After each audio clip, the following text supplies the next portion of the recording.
வணக்கம் and welcome to taste of the planet. இன்னைக்கு mushroom pulao எப்படி பண்ணுறதுன்னு பார்க்க போகிறோம். அதுக்கு ஃபஸ்ட் ஒரு பேனில் 3 டேபிள் ஸ்பூன் எண்ணெய் சூடு பண்ணணும்.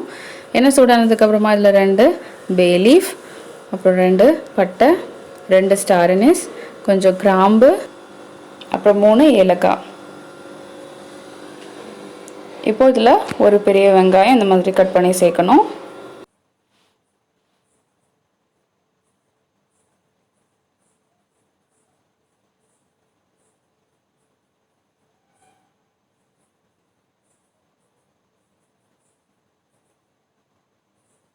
வெங்காயம் கொஞ்சம் வதங்கினதுக்கு அப்புறமா இதில் 2 பச்சை மிளகாய் சேர்க்கலாம்.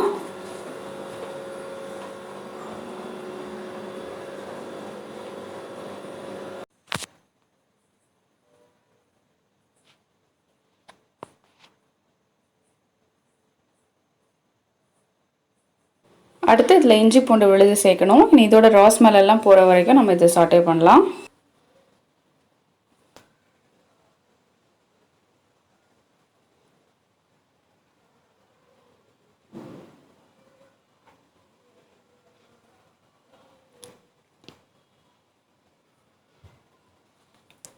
இப்போ இது நல்லா சாட்டே பண்ணியாச்சு. இனி இதில் நம்ம ஒரு தக்காளி சேர்க்கணும்.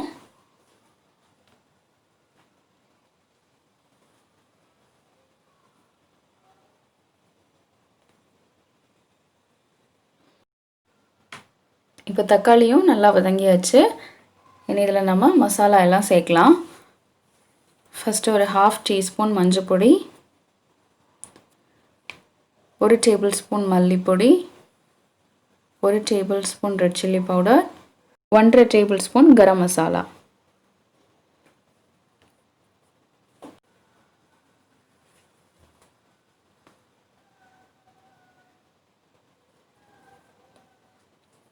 இந்த மசாலா எல்லாம் நல்லா மிக்ஸ் பண்ணதுக்கப்புறம் இதில் கொஞ்சமாக கொத்தமல்லி இலை சேர்க்கணும்.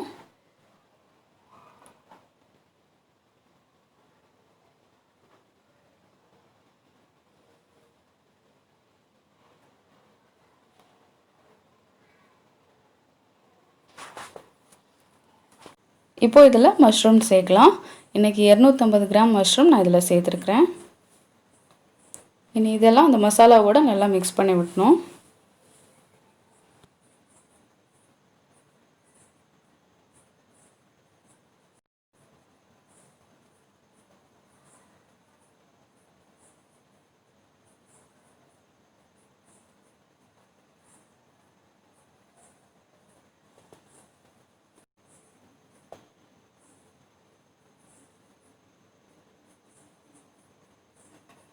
இந்த மஷ்ரூம் ஒரு 5 மினிட்ஸ் நம்ம குக் பண்ணதுக்கப்புறம் ரைஸ் குக் பண்ணுறதுக்கு தேவையான அளவு தண்ணி சேர்க்கலாம். இன்றைக்கி 1.5 கப் ரைஸ் குக் பண்ண போகிறோம்.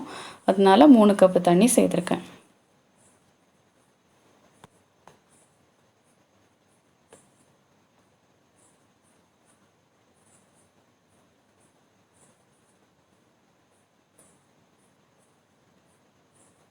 இப்போ இந்த டிஷ்ஷுக்கு தேவையான அளவு உப்பு சேர்த்தாச்சு.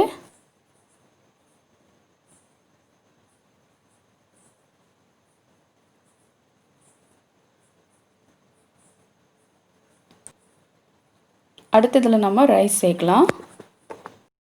இன்றைக்கி இதில் 1.5 கப்பு பாஸ்மதி ரைஸ் ஒரு அரை மணி நேரம் ஊற வச்சதுக்கப்புறமா இதில் சேர்த்துருக்குறேன். 1 கப்பு ரைஸ்க்கு 2 கப்பு தண்ணி சேர்க்கணும். ஸோ 1.5 கப்புனால 3 கப்பு தண்ணி இதில் விட்டுருக்குறேன். லாஸ்ட்டாக இதில் 1 டேபிள் ஸ்பூன் கீ சேர்க்கணும். அவ்வளோதான். இப்போ இதை ஒரு லிட் வச்சு க்ளோஸ் பண்ணி இந்த ரைஸ்லாம் நல்லா குக் ஆகிற வரைக்கும் நம்ம குக் பண்ணி எடுக்க போகிறோம்.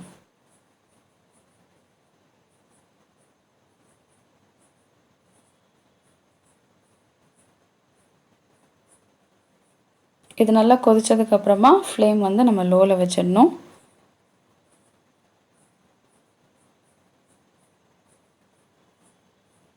இப்போ ஒரு 20 மினிட்ஸ்க்கு அப்புறமா இந்த லிட் ஓப்பன் பண்ணி பார்க்கலாம்.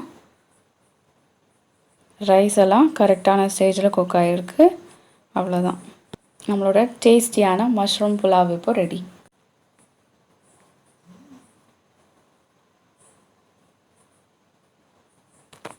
இந்த மஷ்ரூம் புலாவ் நம்ம ரொம்ப சிம்பிளாக ராய்த்தா கூட சர்வ் பண்ணாலே ரொம்ப டெலிஷியஸாக இருக்கும். ஸோ இன்றைக்கி நான் இது ராய்த்தா கூட தான் சர்வ் பண்ணுறேன். ஸோ கண்டிப்பாக நீங்களும் ட்ரை பண்ணி பார்த்துட்டு உங்களோட கமெண்ட்டை ஷேர் பண்ணுங்கள். நெக்ஸ்ட் டைம் இன்னொரு இன்ட்ரெஸ்டிங்கான ரெசிபியோட உங்களை மீட் பண்ணுறேன். Until then take care, by.